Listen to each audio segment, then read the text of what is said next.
ꯑꯜꯒꯣꯔꯤꯊꯝꯁꯤ ꯂꯩꯔꯦꯀꯣ ꯍꯧꯖꯤꯛꯀꯤ ꯑꯩꯈꯣꯏ ꯁꯥꯏꯟ ꯑꯞꯀꯤ ꯁꯤ ꯑꯜꯒꯣꯔꯤꯊꯝꯁꯦ ꯀꯩꯅꯣ ꯇꯧꯕ ꯍꯧꯅꯔꯣ ꯅꯣꯏꯅ ꯍꯥꯟꯅ ꯈꯪꯗꯕ ꯍꯥꯟꯅ ꯄꯥꯛ ꯑꯣꯏꯁꯟꯗꯕ ꯑꯗꯨꯗꯒꯤ ꯒ꯭ꯌꯥꯟ ꯇꯥꯗꯕ ꯍꯥꯏꯇꯥꯔꯦꯀꯣ ꯐ꯭ꯂꯣꯁꯤꯗ ꯁꯤ ꯑꯣꯟꯊꯣꯛ ꯑꯣꯟꯁꯤꯟ ꯌꯥꯕ꯭ꯔꯥ ꯌꯥꯗꯕ꯭ꯔꯥ ꯁꯤꯅ ꯀꯩꯒꯤꯅꯣ ꯈꯪꯗꯕꯗꯣ ꯑꯗꯨꯝ ꯍꯪꯕ ꯌꯥꯔꯅꯤ ꯐꯖꯅ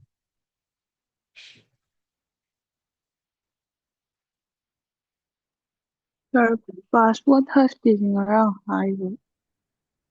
ꯄꯥꯁꯋꯥꯔꯗ ꯍꯥꯁ ꯉꯔꯥꯡꯒꯤꯗꯅꯦ ꯄꯥꯁꯋꯥꯔꯗ ꯍꯥꯁꯀꯤ ꯗꯤꯀ꯭ꯔꯤꯞ ꯁꯤꯖꯤꯟꯅꯔꯒ ꯀꯩꯕꯥ ꯏꯟꯀ꯭ꯔꯤꯞꯇꯦꯠ ꯇꯧꯔꯤꯅꯦꯕ ꯄꯥꯁꯋꯥꯔꯗꯇꯣ ꯀꯩꯕ ꯑꯇꯣꯞꯄ ꯂꯦꯇꯔ 10 ꯑꯃ ꯍꯥꯞꯆꯤꯜꯂꯅꯤ ꯑꯗꯨꯒ ꯄꯥꯁꯋꯥꯔꯗꯇꯣ ꯍꯥꯁ ꯇꯧꯊꯣꯛꯄ ꯍꯥꯏꯇꯥꯔꯦ ꯍꯥꯏꯗꯤ ꯏꯟꯀ꯭ꯔꯤꯞ ꯇꯧꯕ ꯑꯗꯨꯒ ꯑꯩꯈꯣꯏꯅ ꯔꯦꯟꯗꯝ ꯀꯔꯦꯛꯇꯔ ꯈꯔ ꯊꯣꯛꯂꯛꯀꯅꯤꯀꯣ ꯑꯗꯨꯒꯤ ꯄꯣꯠꯇꯨꯅꯤ ꯁꯤꯗꯩꯗ ꯏꯁꯇꯣꯔ ꯇꯧꯕꯁꯦ ꯗꯥꯏꯔꯦꯛꯂꯤ ꯅꯪꯒꯤ ꯀꯩꯕ ꯄꯥꯁꯋꯥꯔꯗ @123ꯒ ꯍꯥꯏꯕꯗꯣ ꯑꯗꯨꯒꯨꯝꯕꯗꯨ ꯅꯠꯇꯦꯀꯣ ꯁꯤꯗ ꯌꯥꯎꯍꯧꯗꯣꯏꯁꯦ ꯁꯤ ꯌꯥꯎꯗꯣꯏꯁꯦ ꯅꯪꯒꯤ ꯏꯟꯀ꯭ꯔꯤꯞꯇꯦꯠ ꯇꯧꯔꯕ ꯔꯦꯟꯗꯝ ꯑꯣꯏꯕ ꯀꯔꯦꯛꯇꯔꯗꯨꯅꯤꯀꯣ ꯁꯤꯗ ꯏꯁꯇꯣꯔ ꯇꯧꯕꯤꯗꯣꯏꯁꯦ ꯑꯗꯨꯒꯤ ꯁ꯭ꯇꯦꯞꯇꯨꯅꯤ ꯁꯤꯗ ꯂꯩꯔꯤꯁꯦ ꯄꯥꯁꯋꯥꯔꯗ ꯍꯥꯁ ꯇꯧꯕ ꯍꯥꯏꯁꯦ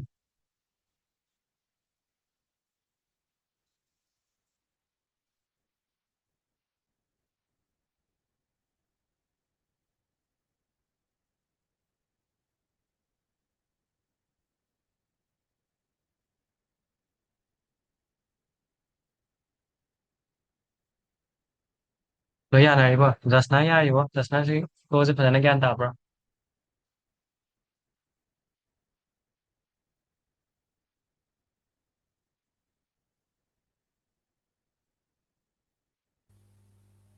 ꯇꯥꯏꯌꯦ ꯁꯥꯔ ꯑꯗꯨꯝ ꯐ꯭ꯂꯣꯕꯨꯗꯤ ꯑꯗꯨꯗꯤ ꯑꯩ ꯁꯤꯁꯤꯃꯗꯤ ꯁꯥꯏꯟ ꯑꯞ ꯁꯤꯃꯗꯤ ꯑꯩꯅ ꯁꯥꯒꯦꯀꯣ ꯑꯗꯨ ꯃꯊꯪꯒꯤ ꯄ꯭ꯔꯣꯒꯥꯝꯁꯦ ꯍꯣꯏ ꯃꯊꯪꯗꯨꯐꯥꯎ ꯁꯥꯒꯦ ꯑꯗꯨꯒ ꯅꯣꯏꯗ ꯑꯃꯨꯛ ꯇꯧꯍꯟꯁꯤꯀꯣ ꯂꯣꯒꯏꯟꯒꯤ ꯃꯇꯥꯡꯗ ꯑꯗꯨꯗꯔ ꯀꯩꯅꯣꯝ ꯇꯧꯁꯤꯀꯣ ꯑꯣꯀꯦ ꯑꯍꯥꯟꯕꯒꯤ ꯑꯩ ꯑꯜꯒꯣꯔꯤꯊꯝ ꯃꯊꯪ ꯃꯊꯪ ꯈꯪꯖꯤꯜꯂꯛꯀꯦꯀꯣ ꯁꯥꯔ ꯏꯟꯐꯣꯔꯃꯦꯁꯟ ꯇꯧꯔꯦ ꯁꯨꯃꯥꯏꯅ ꯏꯁꯤꯜꯂ ꯊꯝꯃꯝꯃꯒꯦꯀꯣ ꯏꯟꯐꯣꯔꯃꯦꯠ ꯇꯧꯔꯅꯤ ꯑꯗꯨꯒ ꯅꯦꯛꯁꯇ ꯚꯦꯂꯤꯗꯦꯁꯟ ꯇꯧꯔꯅꯤꯀꯣ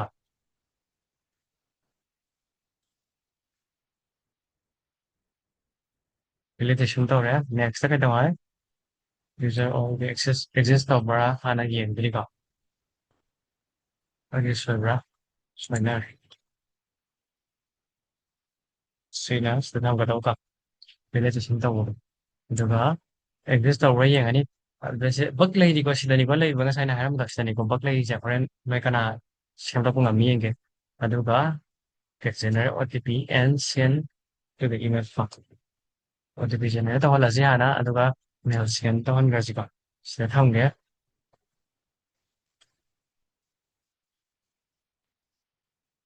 ꯁꯤ ꯖꯦꯅꯔꯦꯠ ꯁꯤ ꯃꯇꯨꯡꯗ ꯑꯗꯨꯒ ꯅꯦꯛꯁꯇ ꯄꯥꯁꯋꯥꯔꯗ ꯐꯥꯁ ꯇꯧꯕꯒꯤ ꯂꯩꯔꯦꯀꯣ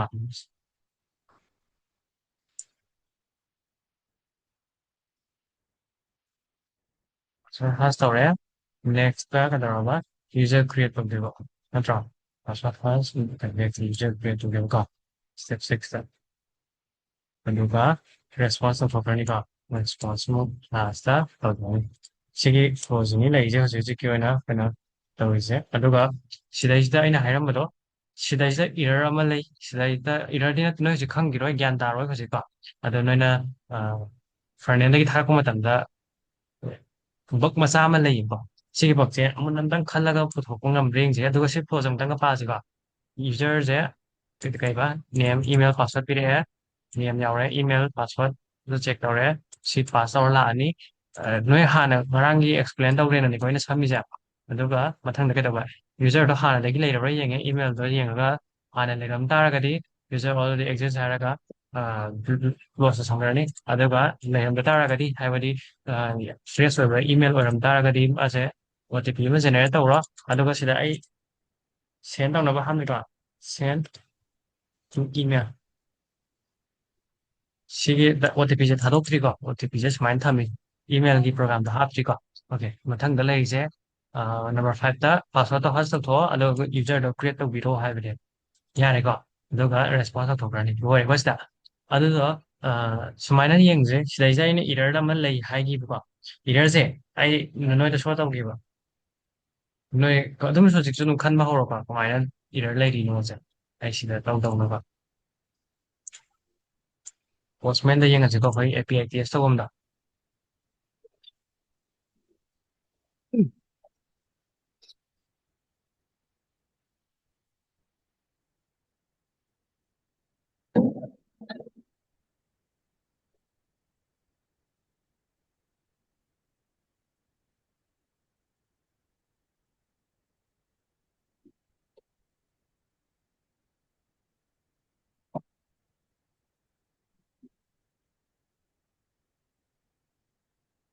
get method yeah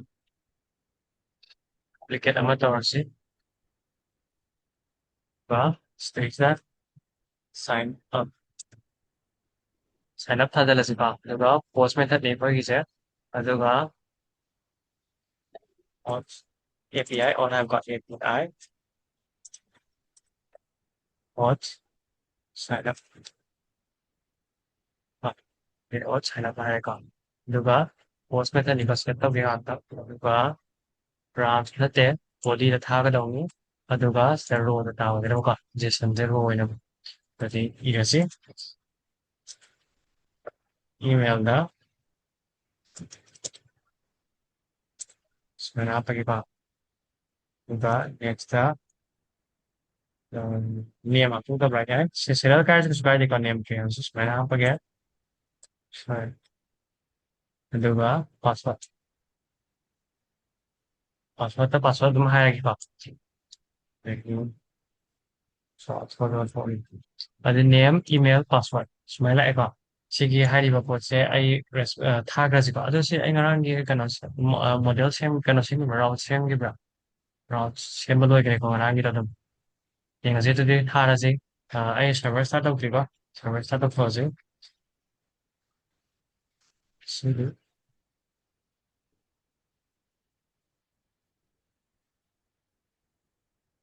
yam run the 5050 sumai ba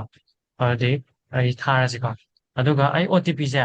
current OTP se response tawakandra for example OTP okay OTP response tawakani ko nya this center se true la ko create tawre na haire yenga se information se ko ai sok thola ke ko hoi thola bujani yengsu success ta ke daraba true haire message ta ke daraba user create tawre na haire ko ado user ke information la user ke information jida name salam priyanshu la email da priyanshu priyanshu maite @gmail.com la mune ha wasida si posida ni ko error la tu se priyanshu maite @gmail.com haibani ko next up password ta ngasai hash tawgi ba haibado ngasai noi gyan ta le ba ngai yaram ma su password cho anh sai cái nông gì normally password hay là nông gì ra đó là cái password là sao là thế có chỉ là encrypted tàu bay này chỉ encrypt tàu gram này sẽ chỉ bộ trên nơi ấu ấm tới rồi không ngoài ở đây developer nơi là rồi không ngoài database cái này mà là rồi không ngoài chỉ password chỉ user mà nó không cái này ở nó chỉ chỉ cái đó là encrypt tàu và hai là cái số này có là tôi chỉ encrypt tàu cái số này okay next directly nơi in cái này password store tàu bây giờ thì cái gì nó thay cái đó mình hack tàu cái gì user cái mà biết password nó không được cái gì cũng phải tàu nó xài mà xài tôi không ngồi đâu này anh ta nó không ngồi đâu này user mà nó không cái đâu này password chứ giờ này có next is verified sign up tàu đó rồi là sign up tàu complete rồi là cái này cái đó si false rồi thì true hay này mà verify tàu ấy genuine rồi user ni hay thì mình nó ra okay anh nào hữu cái này sign up tàu tăng ai đi hay complete rồi thì nó mà sẽ false that next OTP 제 시제 타그러버니나 하이나 라인이 아도 OTP 제 타도로이다 보니까 레스폰스 원마담다 OTP 야로이다 보니까 파스워드 야로이다 보니까 너는 강가다 버리 아도 너희 호직 데벨롭먼트 마tam이 강 담바기 왜나 아이시 파스워드 야로 타도래 아도 OTP 야로 레스폰스 프로이네 봐 시제 아니 로션 나오거든요 봐 유저들다 사인 업 떠우리네나 사인 업 떠봐 이메일이 마사기 나타봐 이메일 미 또 버기 봐 아도 누가 사인 업 떠라니 OTP 도 디몽원다 여우리 뭐 이메일도 레이더라서 그기노 nang si po si masa da browser do ta do kre aw na si ji ga losan lo da ni ko losan bai mo ta la ki ko ma thama tha adu di OTP si bo lai re adagi han ye na ha gi ba object among gi sa sa gi ID among pi re ham da pi re karam kan da create to gi ba no yaw me adu ga update karam kan to gi ba no ma gi version lai si ma ha ta ba sa mai lai adi phai gi ma ro ba si part chi ni ba adu ta ra ga di si dai si da khoi na to ri se user je create to ba loi ra ba si da me ma khan da user je create to ba loi ra ba si da 하루 진짜 그랬다 올라오라 봐. Chidra. Loidri. Loi ga database ri changrani si database. database adi changamani adugo user create tawba loidri. Kaigino ha kana mase verify tawde wali OTP je tharaga ai chumme ai je email je sagini account je na create tawjarini ha bado se chumdoni. Aduga ka dawba verify je is verify je through on thok biduni bo. Natra database lai kire ko sa. Okay. database ꯂꯩ create ꯑꯝꯇꯪ ꯈꯪꯉꯨꯀꯣ ꯃꯃꯤꯡꯅ priyanshumaitai@gmail.com okay ꯑꯩ ꯁꯤꯁꯦ try ꯇꯧꯔꯝꯃꯦꯕ ꯑꯩꯅ ꯑꯦꯀꯥꯎꯟꯁꯦ create ꯇꯧꯒꯦꯅ try ꯇꯧꯔꯝꯃꯦꯕ ꯑꯗꯣ ꯕꯥꯏ chance ꯑꯩꯁꯦ O T P ꯂꯥꯛꯇꯕꯅꯤ ꯈꯪꯗꯦ ꯅꯦꯠ ꯌꯥꯈꯤꯗꯕꯅꯤ ꯈꯪꯗꯦ ꯀꯣꯟꯅ ꯀ꯭ꯔꯤꯌꯦꯠ ꯇꯧꯔꯒꯦ ꯍꯥꯏꯕꯅꯤ ꯈꯪꯗꯦ ꯅꯪꯁꯦ ꯇꯣꯛꯊꯣꯛꯈ꯭ꯔꯦꯕ ꯑꯩ ꯂꯣꯏꯁꯟꯈ꯭ꯔꯦꯀꯣ ꯇꯣꯛꯈ꯭ꯔꯦ ꯑꯩ ꯁꯥꯏꯟ ꯑꯞ ꯇꯧꯒꯦ ꯇꯧꯔꯝꯕꯁꯦ ꯄ꯭ꯔꯣꯁꯦꯁꯁꯦ ꯍꯧꯔꯝꯃ ꯇꯣꯛꯈ꯭ꯔꯦꯕ ꯅꯦꯛꯁꯇ ꯑꯃꯨꯛꯀꯁꯨ ꯅꯪꯅ ꯒ꯭ꯌꯥꯟ ꯇꯥꯅ ꯑꯩ ꯉꯁꯥꯏ ꯁꯥꯏꯟ ꯑꯞ ꯇꯧꯒꯦ ꯇꯧꯔꯝꯕꯗꯣ ꯑꯩ ꯐꯖꯅ ꯇꯧꯔꯒꯦ ꯍꯧꯖꯤक ꯁꯪꯉꯀꯥꯟꯁꯤꯗ ꯑꯃꯨꯛꯀꯁꯨ ꯑꯩ ꯁꯤꯗ ꯆꯦꯟꯖ ꯇꯧꯔꯁꯨ ꯌꯥꯏ ꯏꯃꯦꯜꯁꯤꯗꯤ ꯀꯩꯗꯧꯕ ꯉꯁꯥꯏ ꯅꯪꯅ ꯇ꯭ꯔꯥꯏ ꯇꯧꯔꯝꯕ ꯏꯃꯦꯜꯗꯣ ꯑꯗꯨꯗ ꯅꯪ ꯊꯥꯖꯤꯜꯂꯒ ꯁꯨꯃꯥꯏꯅ ꯇꯛ ꯑꯃ ꯁꯥꯏꯟ ꯑꯞ ꯇꯧꯒꯦ ꯇꯧꯔꯦꯕ ꯀꯩ ꯊꯥꯔꯦ ꯁꯤꯗ ꯌꯨꯖꯔ ꯑꯣꯜꯔꯦꯗꯤ ꯑꯦꯛꯖꯤꯁ ꯍꯥꯏꯔꯦ ꯑꯗꯨꯗꯤ ꯄ꯭ꯔꯣꯕ꯭ꯂꯦꯝ ꯂꯩꯇ꯭ꯔꯦ ꯁꯤꯗ ꯅꯪ ꯁꯥꯏꯟ ꯑꯞꯇꯤ ꯎꯝ ꯇꯧꯗꯦ ꯉꯁꯥꯏꯗꯣ ꯁꯥꯏꯟ ꯑꯞꯇꯤ ꯇꯧꯗꯦ ꯑꯗꯨꯕꯨ ꯁꯥꯏꯟ ꯑꯞ ꯇꯧꯒꯦꯅ ꯑꯃꯨꯛ ꯃꯊꯪ ꯇ꯭ꯔꯥꯏ ꯇꯧꯔꯛꯄ ꯃꯇꯝꯗꯗꯤ ꯌꯨꯖꯔꯁꯦ ꯍꯥꯟꯅꯗꯒꯤ ꯂꯩꯔꯦꯅ ꯍꯥꯏꯔꯛꯑꯦꯕ ꯁꯤꯗ ꯂꯩꯔꯦꯕ ꯈ꯭ꯋꯥꯏꯗꯒꯤ ꯕꯤగ్ ꯄ꯭ꯔꯣꯕ꯭ꯂꯦꯝꯁꯦ ꯁꯤꯗ ꯂꯥꯛꯑꯦ ꯑꯗꯨ ꯑꯣꯏꯇꯥꯔꯒꯗꯤ ꯑꯩꯅ ꯂꯣꯒꯏꯟ ꯇꯧꯒꯦ ꯍꯥꯏꯕꯗꯗꯤ ꯌꯥꯔꯛꯀꯗ꯭ꯔꯥ ꯌꯥꯅꯦꯕ ꯏꯁ ꯚꯦꯔꯤꯐꯥꯏꯠ ꯑꯣꯏꯕ ꯍꯥꯏꯕꯒꯤ ꯀꯩ ꯀꯥꯟꯅꯔꯤ ꯀꯩꯁꯦ ꯀꯥꯟꯅꯗ꯭ꯔꯦꯀꯣ ꯃꯔꯝꯗꯤ ꯂꯣꯒꯏꯟ ꯅꯪ ꯌꯨꯖꯔ ꯑꯣꯜꯔꯦꯗꯤ ꯑꯦꯛꯖꯤꯁ ꯑꯣꯏꯔꯕꯅꯤꯅ ꯅꯪ ꯂꯣꯒꯏꯟ ꯇꯧꯕ ꯑꯗꯨꯝ ꯌꯥ ꯇꯥꯕꯅꯤ ꯅꯠꯇ꯭ꯔꯥ ꯅꯪ ꯉꯁꯥꯏ ꯑꯣ ꯇꯤ ꯄꯤꯗꯤ ꯍꯥꯞꯄꯒ ꯅꯪ ꯚꯦꯔꯤꯐꯥꯏꯗꯤ ꯇꯧꯗꯦ ꯄ꯭ꯔꯣꯕ꯭ꯂꯦꯝ ꯑꯆꯧꯕ ꯑꯃ ꯂꯩꯔꯦꯀꯣ ꯁꯤꯗ ꯁꯤꯒꯤ ꯕꯛꯁꯦ ꯅꯣꯏ ꯀꯅꯥ ꯐꯤꯛꯁ ꯇꯧ ꯉꯝꯅꯤ ꯌꯦꯡꯉꯣ ꯕꯦꯛ ꯑꯦꯟ ꯍꯥꯏꯁꯦ ꯁꯤꯁꯤꯅꯤꯀꯣ ꯁꯤꯒꯤ ꯂꯣꯖꯤꯛꯁꯦ ꯉꯥꯛꯇꯅꯤꯀꯣ ꯇꯧꯗꯣꯏꯁꯦ ꯕꯦꯛ ꯑꯦꯟꯁꯦ ꯀꯩꯁꯨ ꯊꯣꯏꯅ ꯂꯨꯕꯗꯤ ꯅꯠꯇꯦ ꯑꯗꯨꯕꯨ ꯅꯪ ꯁꯤꯗꯩꯁꯤꯗ ꯅꯁꯥꯅ ꯈꯪꯒꯗꯕꯅꯤ ꯁꯤꯗꯩꯁꯤꯗ ꯑꯣ ꯁꯤ ꯇꯧꯕꯅꯅꯤꯀꯣ ꯑꯩꯈꯣꯏꯒꯤ ꯁꯨꯃꯥꯏꯅ ꯁꯣꯏꯔꯛꯏꯁꯦꯅ ꯁꯤꯗꯩꯁꯤꯗ ꯐꯤꯛꯁ ꯇꯧꯔꯣ ꯀꯅꯥ ꯐꯤꯛꯁ ꯇꯧ ꯉꯝꯅꯤ ꯉꯥꯛꯇꯪ ꯈꯜꯂꯣ ꯁꯤꯗ ꯑꯩ ꯉꯥꯏꯍꯥꯛ ꯄꯨꯁ ꯇꯧꯒꯦꯀꯣ ꯁꯤꯗ ꯄꯣꯠꯁꯦ ꯉꯁꯤꯗꯤ ꯀꯥꯎꯔꯦ ꯍꯦꯛꯇ ꯇꯧꯍꯧꯁꯤ ꯑꯗꯨꯝ ꯑꯃꯨꯛꯀ ꯂꯥꯛꯀꯦꯀꯣ ꯃꯊꯪ ꯂꯥꯛꯄ ꯋꯥꯅꯤ ꯑꯗꯨꯗꯤ ꯍꯧꯖꯤꯛ ꯂꯩꯔꯤꯁꯦ ꯉꯁꯥꯏꯒꯤ ꯑꯍꯥꯟꯕꯒꯤ ꯑꯩꯈꯣꯏꯅ ꯊꯥꯔ ꯃꯇꯨꯡꯗ ꯃꯊꯪꯒꯤ ꯊꯥꯕꯗ ꯍꯟꯗꯛꯇꯤ ꯁꯛꯁꯦꯁ ꯍꯥꯏꯔꯛꯑꯦꯕ ꯁꯛꯁꯦꯁꯁꯦ ꯇ꯭ꯔꯨ ꯍꯥꯏꯔꯛꯑꯦꯕꯀꯣ ꯁꯤꯅ ꯇꯥꯛꯅꯤꯡꯉꯤꯗꯤ ꯌꯦꯡꯉꯁꯤ ꯁꯤꯒꯤ ꯑꯣꯜꯔꯦꯗꯤ ꯑꯦꯛꯖꯤꯁ ꯍꯥꯏꯕꯁꯦ ꯁꯤꯒꯤ ꯄꯣꯠꯁꯦ ꯄꯥꯁ ꯇꯧꯔ ꯂꯥꯛꯑꯕꯅꯦꯕ ꯑꯩꯈꯣꯏ ꯁꯤ ꯄꯥꯁ ꯇꯧꯔꯒ ꯅꯦꯛꯁ ꯑꯁꯤꯗ ꯂꯥꯛꯏꯅꯦꯕ ꯑꯗꯨꯒ ꯍꯧꯖꯤꯛꯀꯤ ꯑꯣꯏꯅ ꯑꯩ ꯁꯤ ꯕ꯭ꯂꯣꯛ ꯇꯧꯔꯤꯅꯤꯀꯣ ꯁꯤ ꯃꯈꯥꯁꯦ ꯑꯩ ꯀꯣꯗꯁꯦ ꯔꯟ ꯇꯧꯗꯅꯕꯒꯤꯗꯃꯛꯇꯅꯤꯀꯣ ꯁꯤꯗ ꯑꯩꯅ ꯔꯤꯇꯔꯟ ꯍꯥꯞꯆꯜꯂꯤꯁꯦ ꯑꯗꯨꯅ ꯑꯩꯈꯣꯏꯅ ꯂꯩꯔꯤꯁꯦ ꯍꯧꯖꯤꯛ ꯑꯣꯜꯔꯦꯗꯤ ꯑꯦꯛꯖꯤꯁꯇꯣ ꯑꯗꯨꯒꯤ ꯄ꯭ꯔꯣꯕ꯭ꯂꯦꯝꯗꯣ ꯑꯗꯨ ꯁꯣꯜቭ ꯇꯧꯔꯦ ꯍꯧꯖꯤꯛ ꯀꯩꯒꯨꯝꯕ ꯌꯨꯖꯔꯁꯤꯅ ꯀꯩꯗꯧꯕ ꯚꯦꯔꯤꯐꯥꯏꯠꯇꯣ ꯇ꯭ꯔꯨ ꯑꯣꯏꯔꯝ ꯇꯥꯔꯒꯗꯤ ꯃꯥꯁꯦ ꯑꯣꯜꯔꯦꯗꯤ ꯑꯦꯛꯖꯤꯁ ꯍꯥꯏꯔꯛꯀꯗꯕꯅꯦꯕ ꯑꯗꯨ ꯐꯣꯜꯁ ꯂꯩꯕꯅꯤꯅ ꯃꯥ ꯍꯧꯖꯤꯛꯇꯤ ꯀꯩꯗꯧꯕ ꯊꯤꯕ ꯐꯪꯗ꯭ꯔꯦ ꯑꯗꯨꯒ ꯑꯅꯧꯕ ꯑꯦꯀꯥꯎꯟꯅꯦꯅ ꯈꯜꯂꯒ ꯃꯈꯥ ꯆꯠꯊꯔꯛꯏꯅꯦꯕ ꯌꯥꯔꯦꯀꯣ ꯑꯅꯧꯕ ꯑꯦꯀꯥꯎꯟ ꯍꯥꯡꯗꯣꯏꯅꯤ ꯍꯥꯏꯅ ꯈꯜꯍꯜꯂꯒ ꯀꯩꯅꯣ ꯁꯥꯎꯟ ꯐꯖꯅ ꯇꯥꯔꯤꯕꯣ ꯑꯩ ꯀꯩꯅꯣ ꯇꯧꯔꯦ ꯑꯟꯁꯇꯦꯕꯜ ꯊꯥꯔꯦ ꯌꯥꯔꯕ ꯌꯦꯡꯉꯣ ꯍꯧꯖꯤꯛ ꯌꯥꯔꯕ ꯌꯦꯡꯉꯣ ꯐꯈ꯭ꯔꯦ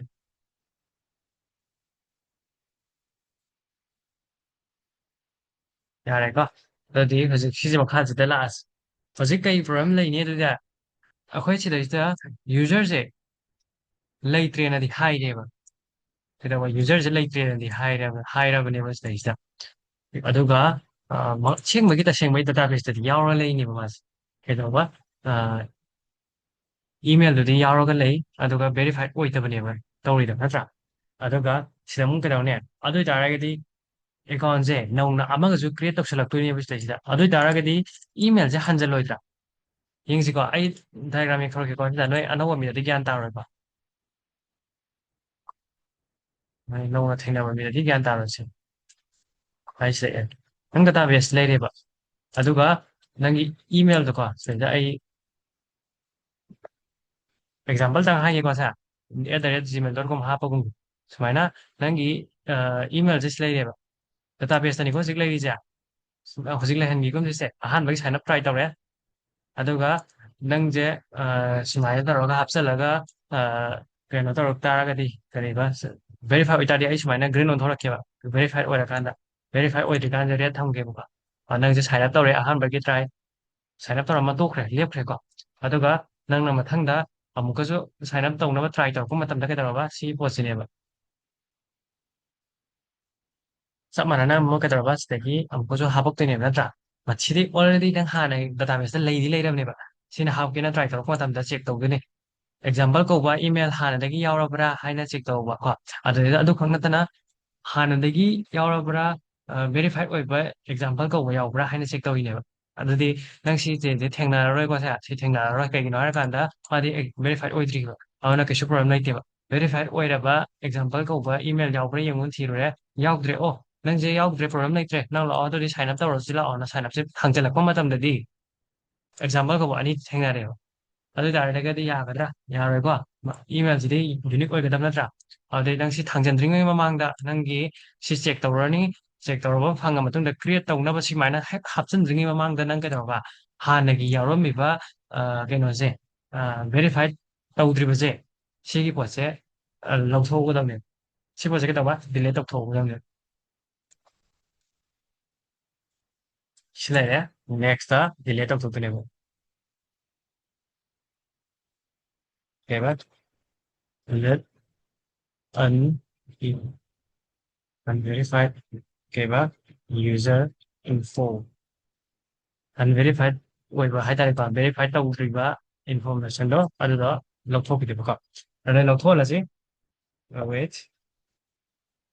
wait ꯍꯥꯏꯔꯒ user model dot delete one ꯀꯣ delete one ꯃꯦꯅꯤ ꯍꯥꯞꯇ꯭ꯔꯁꯨ ꯌꯥꯔꯦ delete one ꯍꯥꯏꯔꯒ email unverified ꯑꯗꯨꯁꯨ ꯑꯗꯨꯝ ꯍꯥꯞꯆꯜꯂꯁꯤ ꯀꯩꯁꯨ ꯀꯥꯏꯗꯦꯀꯣ verify ꯇꯧꯕ please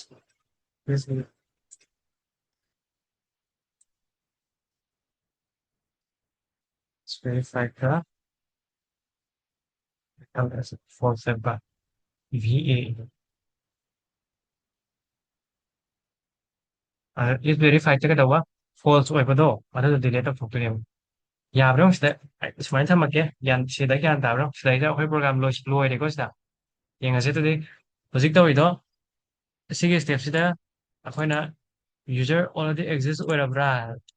ꯚꯦꯔꯤꯐꯥꯏ ꯇꯧꯕ ꯃꯤ ꯌꯥꯎꯔꯕ꯭ꯔꯥ ꯌꯦꯡꯉꯦ ꯌꯥꯎꯔꯝꯗ꯭ꯔꯦ ꯑꯗꯨ ꯑꯣꯏꯇꯥꯔꯒꯗꯤ ꯅꯦꯛꯁꯇ ꯂꯥꯛꯏꯁꯦ ꯑꯗꯨ ꯑꯣꯏꯇꯥꯔꯒꯗꯤ ꯍꯧꯖꯤꯛ ꯅꯪ ꯌꯨꯖꯔ ꯍꯥꯟꯅꯒꯤ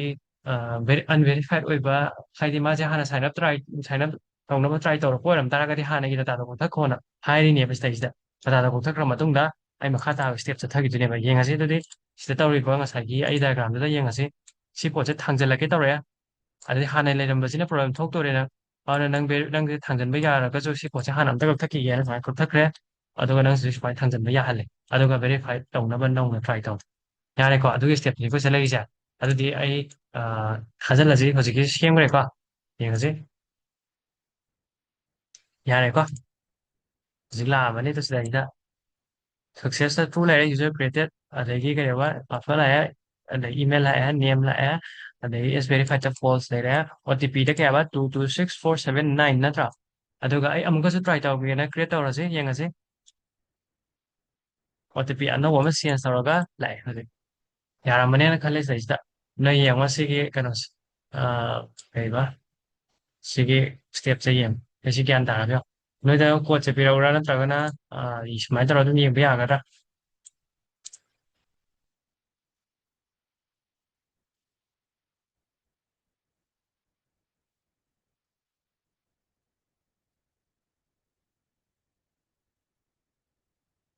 and let unverified user info sida yong sida oyna yong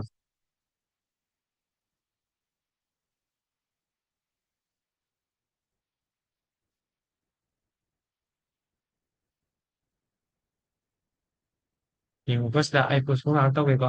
response fazana tawrokpa sida okay next hojik khoina laktoise email send tawthokideba email send tawdri aduga next kainose OTP se OTP se thadokpa yadeba kainoda sida user ha user se direct thadokhiba yadeba si hana OTP ga password ga lawthokujri ko sida OTP ga password ga lawthoraga thagise user create tawre haidobsina teka OTP send tawgrena haina thasiko OTP sumaina oina tharageko aduga yengase user se direct oina response tawthokidau natte haikoina aduga sida yengse check tawse send tawba mathamda user gi information loimak share tawthokidau natteba nang yamdrabada si password siga OTP ga si losan lawgadau losan lawsiko sa kayam laina losan yengse ꯑꯩꯈꯣꯏꯅ spirit ꯑꯣꯄꯔꯦꯇꯔꯅ ꯑꯃ ꯁꯤꯖꯤꯟꯅꯈꯤꯕꯗꯨ ꯅꯤꯡꯁꯤꯡꯉꯤꯕ꯭ꯔꯥ ꯁꯨꯃꯥꯏꯅ ꯇꯧꯔꯒ ꯍꯥꯟꯅꯒꯤ ꯂꯩꯔꯝꯃꯤꯕ ꯀꯟꯗꯤꯁꯟꯗ ꯁꯨꯃꯥꯏꯅ ꯊꯝꯕꯤꯕ ꯑꯗꯨꯒ ꯀꯩꯕ ꯄꯥꯁꯋꯥꯔꯗ ꯄꯥꯁꯋꯥꯔꯗꯇꯣ ꯑꯟꯗꯤꯐꯥꯏꯟ ꯑꯣꯟꯊꯣꯛꯈ꯭ꯔꯣ ꯄꯥꯁꯋꯥꯔꯗ ꯑꯃ ꯑꯗꯨꯒ ꯑꯃꯅ ꯀꯩꯕ OTP OTPꯗꯨꯒ ꯑꯟꯗꯤꯐꯥꯏꯟ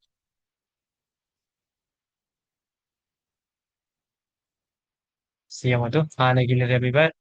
ꯌꯨꯖꯔ ꯍꯥꯏꯔꯤꯕ ꯃꯥꯒꯤ ꯏꯟꯐꯣꯔꯃꯦꯁꯟꯗꯣ ꯂꯣꯏ ꯑꯣꯏꯌꯨ ꯍꯥꯟꯅꯒꯤꯗꯨꯃ ꯑꯗꯨꯝ ꯑꯣꯏꯌꯨꯀꯣ ꯑꯗꯨꯗꯨꯒ ꯄꯥꯁꯋꯥꯔꯗꯇꯨꯃꯗꯤ ꯑꯟꯗꯤꯐꯥꯏꯟ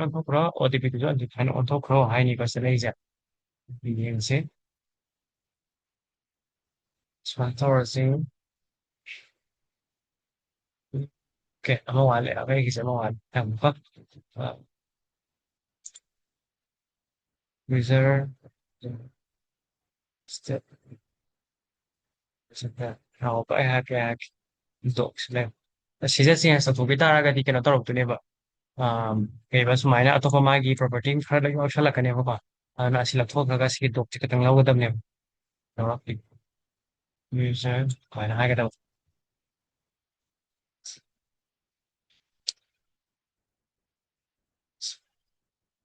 So kaya kisa. So mali ba. Kaya kigaya ba. Ya bro ang tang tesa bisa. Ya ne ba. Yung wasa isa. OTP yarok tre. Password yarok tre ka. Kasi kita yung tanga haga. Say new user 하여간에 new user도 아주 그냥 user equal to new user 하면 맞다는데 마사나 강나 new user 하여간 도 마기 도쿠멘트네 바 다돌아이도 아두가 호재 코이나 modified 했다고라 하는 길에 몇 property도 좀 영소 아두가 no property 시대 마인스에서 도 하이브네바 아도 슈마이나 하이로 따라가게 되와 마기 영저를 property 매암 하이다 것이 야오가 매암도 거의 역설을 라가네바 아나 도쿠멘트 같다니까 아두나 도 하라가 스마야니 요 야오 들어간다 못한 거 인지 야오 들어가니도 지가 이것도 data structure도 ahen way 없을래죠. 아무 없을까? 마기 모형도 야오가 property 마사마사 암네 버세 database के 바탕 야오가 더 part ang tanemse 팀함세 그래서 user created through my value 야오가 이제는 봐 시제 through 시제가 더 modify 또 야가다 내기 그 마기 바탕 더 야오가 그 information 매암네 시제 되게 봐 그래서 이 하이 바당이 user 지기 오이바 property 매암도네 그러니까 마기 아시행바 마기 information data 가이도 어디나 실레이래 봐 doc 하여가 심음근에 야오이도 하더라 아나 doc 두네가 칸도가 파이널 modify ꯇꯧꯒꯗꯧꯁꯦ ꯅꯠꯇ꯭ꯔꯥ ꯑꯗꯨꯗꯤ doc ꯑꯣꯏꯅ modify ꯇꯧꯔꯁꯤ ꯑꯗꯣ doc ꯇꯨꯅꯦꯕ response ꯇꯧꯗꯣꯏꯁꯦ ꯅꯠꯇ꯭ꯔꯥ ꯑꯗꯨꯗꯨꯅꯤ ꯌꯦꯡꯉꯁꯦ doc ꯇꯨꯗꯅꯦ ꯑꯗꯨꯃꯥꯏꯅ ꯑꯗꯨꯒ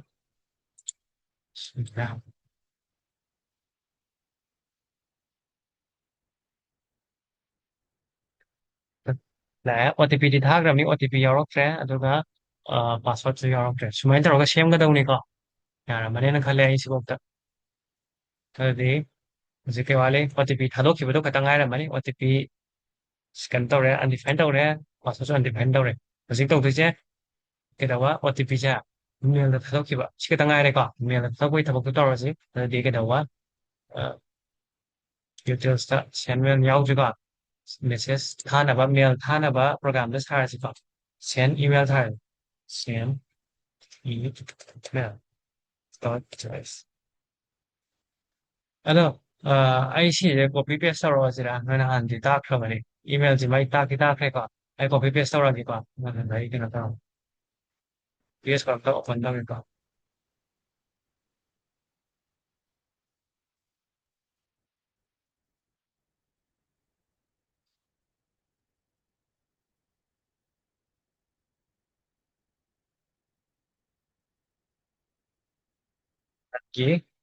ꯑꯩ ꯅꯣꯏ ꯇꯥꯛꯈ꯭ꯔꯦꯀꯣ ꯁꯤ ꯄꯣꯠꯁꯦ ꯃꯦꯂꯔ ꯁꯤꯖꯤꯟꯅꯔꯒ ꯃꯦꯂꯔ ꯌꯥꯎꯔꯒ ꯏꯟꯁꯇꯣꯜ ꯇꯧꯔꯕ ꯑꯩꯈꯣꯏꯁꯦ ꯃꯦꯂꯔ ꯌꯥꯎꯗ꯭ꯔꯤꯀꯣ ꯃꯦꯂꯔ install ꯇꯧꯁꯟꯁꯤ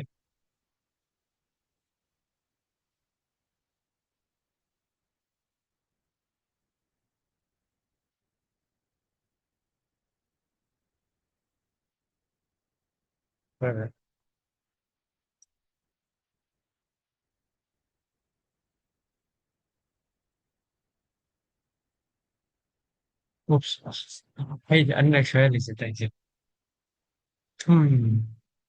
They NDI not matter. Not winners, it's a low zero. Not server destination. Okay, not winner, it's a low record. Dingazi. Not winner, Yarameka. Not winners in Araga, find message sent up the winner happy. The ANB the Ginangi information got user email user net email pass net same with the to she happened. Basically, no common the way got I she would get a note. Aduga service Gmail Toroga Tarantuni, Adugi she transporter to Sare, Aduga stick it over, then had Adam hire. I some of them hire when he goes the map of the wall even in a then handy. She told the video no with Dina. Video Lord Haki when he got, and the ceremony got. ꯑꯗꯒꯤ transporter ꯍꯥꯏꯔꯒ send mail ꯇꯧꯔꯅꯤ message ꯇ from ꯍꯥꯏꯔꯒ ꯅꯪꯒꯤ user ꯀꯩꯅꯣꯗ emailꯗꯣ ꯑꯗꯨ ꯍꯥꯏꯔꯦ to ꯀꯅꯥꯗꯅꯣ ꯅꯪ ꯁꯤ ꯊꯥꯔꯛꯀꯗꯧꯅꯤ ꯑꯗꯨꯒ subject ꯂꯩꯔꯦ HTML page ꯊꯥꯁꯦ ꯍꯥꯏꯕꯅꯤꯀꯣ HTML structure ꯁꯨꯃꯥꯏꯅ ꯂꯥꯛꯑꯅꯤ ꯑꯣꯀꯦ ꯑꯗꯨꯗꯤ ꯁꯤ ꯂꯣꯏꯔꯦ ꯑꯗꯨꯒ ꯊꯥꯈ꯭ꯔ ꯃꯇꯨꯡꯗ ꯃꯥꯒꯤ message ID ꯀꯟꯁꯣꯜꯗ ꯁꯨꯝ ꯄꯨꯊꯣꯛꯄꯩ ꯋꯥ ꯈꯛꯇꯪꯅꯤꯀꯣ ꯑꯗꯨꯗꯤ ꯁꯤꯐꯥꯎ ꯂꯣꯏꯔ ꯃꯇꯨꯡꯗ ꯑꯣꯀꯦ ꯁꯤꯁꯨ ꯂꯣꯏꯔꯦꯀꯣ ꯑꯗꯨꯗꯤ ꯁꯤ ꯀꯛꯊꯠꯈ꯭ꯔꯣ send mailꯁꯤꯅꯤꯀꯣ ꯑꯗꯨꯗꯤ ꯑꯩ ꯍꯧꯖꯤꯛ controller ꯁꯤꯜꯂꯛꯑꯁꯤ controller ꯂꯥꯛꯑꯁꯤ ꯑꯗꯨꯒ send ꯇꯧꯅꯕ data ꯀꯩꯅꯣꯗꯣ ꯄ꯭ꯔꯣꯒ꯭ꯔꯥꯝꯗꯣ ꯂꯧꯔꯁꯤ ꯁꯤꯗ send to email first and send to email ꯑꯗꯨꯗꯤ send email ꯑꯗꯨꯒ ꯀꯩꯀꯩꯅꯣ ꯗꯔꯀꯥꯔ ꯇꯥꯍꯧꯕꯗꯣ ꯃꯉꯣꯟꯗ send email ꯂꯥꯛꯑꯦꯀꯣ ꯗꯔꯀꯥꯔ ꯇꯧꯔꯤꯁꯦ to ꯀꯅꯥꯗ ꯊꯥꯒꯗꯕꯅꯣ ꯃꯥꯒꯤ subjectꯇꯨꯅꯦ ꯑꯗꯨꯒ HTML ꯊꯥꯒꯗꯕꯀꯣ ꯍꯧꯖꯤꯛꯀꯤ ꯑꯣꯏꯅ ꯑꯣꯀꯦ ꯁꯤꯗꯅꯦ ꯁꯤꯗꯩꯁꯤꯗ to ꯀꯅꯥꯗ ꯊꯥꯗꯣꯏꯅꯣ ꯉꯁꯥꯏꯒꯤ sign up ꯇꯧꯔꯛꯏꯕ ꯏꯃꯦꯜꯗꯨꯗ ꯅꯠꯇ꯭ꯔꯣ ꯏꯃꯦꯜꯗꯨꯗ ꯃꯥꯒꯤ ꯏꯃꯦꯜꯗꯨꯗ ꯊꯥꯒꯗꯕ ꯑꯗꯨꯒ subject ꯀꯩꯅꯣ ꯑꯗꯒꯤ sign up verification code ꯍꯥꯏꯁꯤꯔꯥ sign up verification code sign up verification ꯈꯇꯪ ꯍꯥꯏꯔꯁꯨ ꯌꯥꯔꯦ sign up verification code verification ꯈꯇꯪ ꯍꯥꯏꯔꯁꯤꯀꯣ sign up verification ꯍꯥꯏꯔꯒ ꯆꯠꯂꯝꯃꯅꯤ ꯑꯗꯨꯒ ꯀꯩꯅꯣꯁꯤꯅ ꯃꯥꯒꯤ ꯑꯣꯀꯦ HTML ꯍꯥꯏꯒꯦꯀꯣ ꯑꯩꯁꯦ ꯀꯩꯅꯣ ꯀꯥꯎꯔꯁꯨ to subject HTML page ꯑꯣꯏꯅ ꯊꯥꯗꯣꯏꯅꯦꯕ ꯁꯤꯗꯩꯁꯤꯗ ꯑꯩꯈꯣꯏꯅ ꯕ꯭ꯔꯥꯎꯖꯔꯗ ꯅꯠꯇꯦ ꯏꯃꯦꯜꯗ ꯃꯦꯁꯦꯖ ꯑꯃꯗꯤ ꯀꯩꯗꯧꯕ ꯑꯩꯈꯣꯏꯅ ꯔꯤꯁꯤꯞ ꯇꯧꯔꯤꯗꯣ ꯑꯗꯨ ꯑꯩꯈꯣꯏꯅ ꯚ꯭ꯌూ ꯇꯧꯔꯤꯗꯣ ꯅꯣꯔꯃꯦꯜ ꯇꯦꯛꯁꯁꯨ ꯌꯥꯏꯑꯕ ꯅꯣꯔꯃꯦꯜ ꯇꯦꯛꯁ ꯈꯛ ꯅꯠꯇꯅ HTMLꯁꯨ ꯌꯥꯏꯑꯕꯀꯣ ꯑꯗꯨꯅ HTML ꯃꯁꯥꯒꯤ ꯑꯗꯨꯝ ꯃꯥꯅ ꯔꯤড ꯇꯧꯕ ꯉꯝꯃꯦꯕ ꯑꯩꯈꯣꯏꯒꯤ ꯃꯦꯜꯁꯤꯗꯀꯣ ꯑꯗꯣ HTML ꯑꯣꯏꯅ ꯊꯥꯔꯁꯨ ꯌꯥꯔꯦ ꯁꯤꯗ ꯂꯩꯔꯤꯕ ꯄꯣꯠꯁꯦ ꯑꯁꯦꯡꯕꯒꯤꯗꯤ ꯀꯩꯅꯣ ꯍꯥꯏꯗꯣꯏꯅꯤꯀꯣ ꯃꯥꯒꯤ ꯀꯟꯇꯦꯟꯗꯨꯅꯦꯕꯀꯣ ꯑꯗꯨꯒꯤ ꯄꯣꯠꯇꯨꯅꯤ ꯑꯗꯨꯗꯤ ꯌꯦꯡꯉꯁꯤ ꯁꯤꯁꯦ ꯀꯃꯥꯏꯅ ꯊꯥꯒꯦ ꯍꯥꯏꯕꯗꯣ HTMLꯗꯣ ꯑꯩ HTML ꯑꯣꯏꯅ ꯃꯆꯥ ꯑꯃꯇꯪ ꯁꯥꯖꯟꯈꯤꯕ ꯁꯨꯃꯥꯏꯅ ꯇꯧꯔꯒ ꯌꯥꯝ ꯄꯤꯛꯅ ꯍꯥꯏꯇꯥꯔꯦ ꯐ꯭ꯔꯤ ꯇꯦꯛ ꯑꯃꯇꯪ ꯁꯥꯒꯦꯕꯀꯣ ꯑꯗꯩꯗ ꯅꯪꯒꯤ OTP ꯍꯥꯏꯔꯒ ꯑꯗꯨꯝ ꯊꯥꯖꯤꯜꯂꯁꯦ OTP ꯈꯇꯪ ꯍꯥꯏꯔꯁꯦ OTP ꯍꯥꯏꯔꯁꯤꯀꯣ ꯍꯥꯏꯔꯒ ꯌꯥꯝ ꯁꯝꯅ ꯀꯩꯕ OTP ꯖꯦꯅꯦꯔꯦꯠ ꯇꯧꯈ꯭ꯔꯗꯥꯏꯅꯦ ꯂꯩꯔꯦꯀꯣ OTP ꯁꯨꯃꯥꯏꯅ ꯍꯥꯏꯔꯁꯤ ꯌꯥꯔꯒ ꯑꯃꯨꯛꯇ ꯏꯃꯦꯜꯁꯦ ꯊꯥꯈ꯭ꯔꯣ ꯃꯦꯁꯦꯖꯇꯣ ꯁꯥꯏꯟ ꯑꯞ ꯚꯦꯔꯤꯐꯤꯀꯦꯁꯟ ꯍꯥꯏꯔ ꯊꯥꯈ꯭ꯔꯣ ꯁꯕꯖꯦꯛꯇꯣ ꯑꯗꯨꯒ ꯑꯩꯈꯣꯏꯒꯤ ꯃꯅꯨꯡꯒꯤ HTMLꯗꯨꯅ ꯁꯨꯃꯥꯏꯅ ꯊꯥꯔꯣ ꯌꯥꯝ ꯁꯤꯝꯄꯜꯗꯅꯤꯀꯣ ꯀꯩꯝ ꯌꯥꯎꯍꯟꯗꯕꯤꯗ ꯇꯦꯛ ꯑꯃꯇꯪ ꯁꯨꯃꯥꯏꯅ ꯑꯣꯏꯅ ꯊꯥꯔꯁꯤꯀꯣ ꯑꯩ ꯁꯤꯗꯩꯁꯤꯗ ꯀꯔꯤꯝꯇ ꯌꯥꯎꯗꯦ ꯀꯩ ꯍꯥꯏꯅꯤ ꯀꯩꯝ ꯌꯥꯎꯗꯦ ꯍꯥꯏꯕꯗꯤ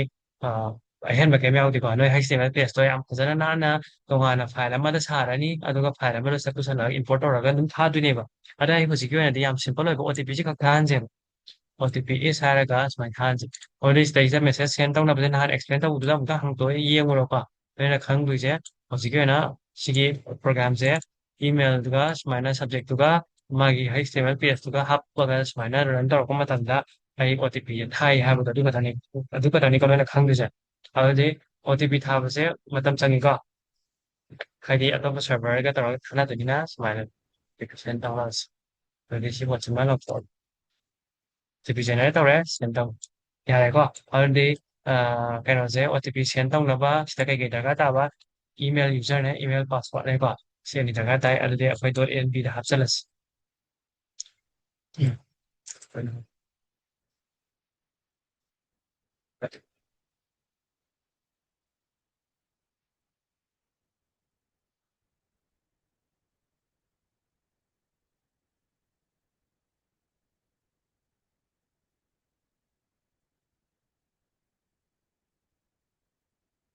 ꯀꯣ ꯑꯗꯣ ꯁꯤꯗꯩꯁꯤꯗ ꯏꯃꯦꯜ ꯌꯨꯖꯔꯒ ꯏꯃꯦꯜ ꯄꯥꯁꯀꯁꯦ ꯁꯤꯁꯦ ꯑꯩ ꯍꯥꯏꯔꯛꯀꯦꯀꯣ ꯑꯩ ꯍꯧꯖꯤꯛꯀꯤ ꯑꯣꯏꯅ ꯅꯣꯏ ꯑꯗꯨꯝ ꯑꯩꯈꯣꯏ ꯃꯁꯦꯟꯅꯦꯀꯣ ꯑꯇꯣꯞꯄ ꯃꯤ ꯀꯅꯥꯝ ꯌꯥꯎꯗꯦꯀꯣ ꯌꯥꯎꯗꯦ ꯌꯥꯔꯦ ꯑꯗꯨꯗꯤ ꯑꯩ ꯏꯃꯦꯜ ꯑꯃ ꯑꯩ ꯍꯥꯄꯛꯀꯦꯕꯀꯣ ꯁꯤ ꯅꯣꯏ ꯀꯩꯅꯣ ꯇꯧꯕꯗꯤ ꯌꯥꯗꯦ ꯂꯤꯛ ꯑꯣꯏꯍꯟꯕꯗꯤ ꯌꯥꯗ꯭ꯔꯦ ꯍꯥꯏꯗꯤ ꯏꯃꯦꯜꯗꯨ ꯃꯄꯨꯅ ꯑꯩꯅ ꯑꯣꯏꯕꯅꯤꯅꯀꯣ ꯑꯩꯁꯨ ꯆꯦꯟꯖ ꯇꯧꯔꯒꯨꯝꯒꯦꯕ ꯀꯩꯁꯨ ꯄꯥꯁꯋꯥꯔꯗ ꯆꯦꯟꯖ ꯇꯧꯊꯣꯛꯒꯨꯝꯒꯦꯕ ꯑꯗꯨꯝ ꯊꯝꯒꯦꯕꯀꯣ ꯑꯩꯅ ꯇꯦꯁ ꯇꯧꯕꯒꯤ ꯅꯣꯏꯒꯤ ꯑꯗꯨꯝ ꯁꯥꯕꯒꯤ ꯑꯃ ꯂꯩꯕꯅꯦ guess email user hires ไหมล่ะนี่หรือ email ที่ password ตก email password ให้จะได้ normally password ตัวนั้นตีกว่าอายุระดับเปิดให้ทำกี่กว่าแต่ชี password สิก็ email ที่ password ตัวนั้นมันเลยอยู่ที่ password เอาไว้สิชีสิก็กันสิก็นั่ง email ตัวหาปนิสิ่งนี้ก็ mail หาตัว mail เจ้าตัวก็มากี่ password จะหาประมาณตั้งแต่ชี normally password ตัวนั้นตีกว่าจำ password นั้นตีชีสิก็ป่าแล้วก็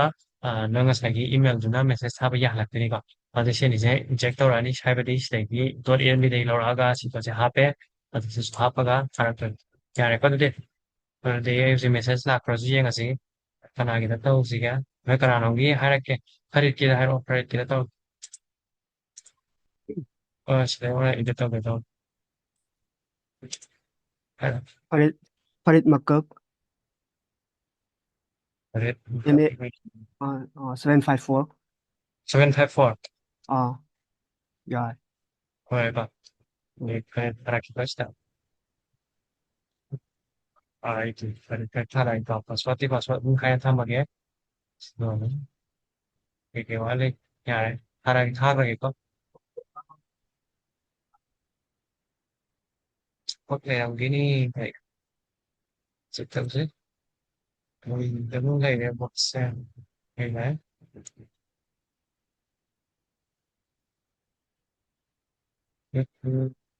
cái xem bên đây ibaya ta bảo ta nhưng cái xem bên đây ibaya tên là cái là mình mất đây nhưng gì có tiền sống tăng cái đâu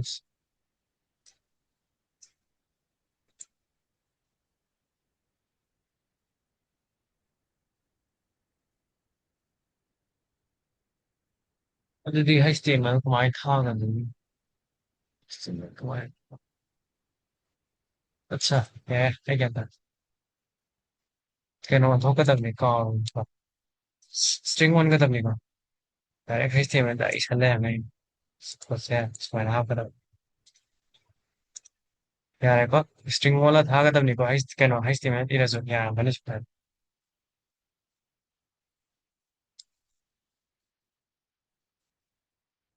cái có 그 사이납기만 따지 갖다니까 그 상황이자 아다이들을 뒤엘리고 매일 시간도 갔다 가자라 어디 답배 여행지 가도 아니는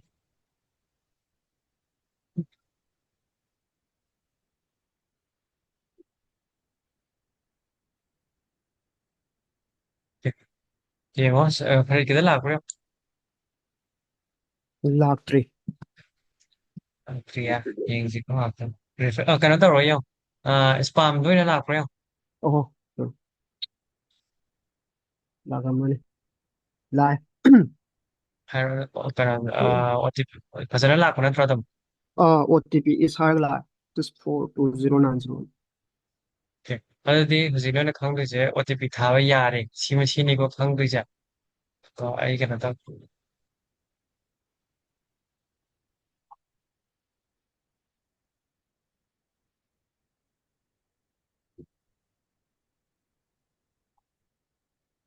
그다기니 거다 그래도 이게 sendaw gyud yung di ko. Chum ay tamba gyud na testa wong gyud na sum tamba ne pa. To pare mo kak sa tharam me pa.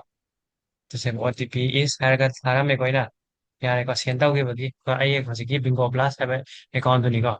Ana OTP is haragat tharam. Yare ko to di me OTP thaba ki program do si wong to re ko. Wong to re ko OTP tharam me yare. Swai lại. Điềuนี้sau đó là cái yang sẽ sign up cái process lùi đấy sign up cái phương lùi ở đây thì cái na ai nói là có thể bị cái mà tăng này yang check up thôi ở đây chúng ta verification cái mục tiêu thì thế nói rắn tao hơn mà đi tao cái nó qua ở đây yang sẽ lấy cái gian ta đâu có giàu bra hay cái gì của mình cái đó bị cái ok quay bra cái nó WhatsApp sẽ đâu có quy định của WhatsApp tao quên sai cái đó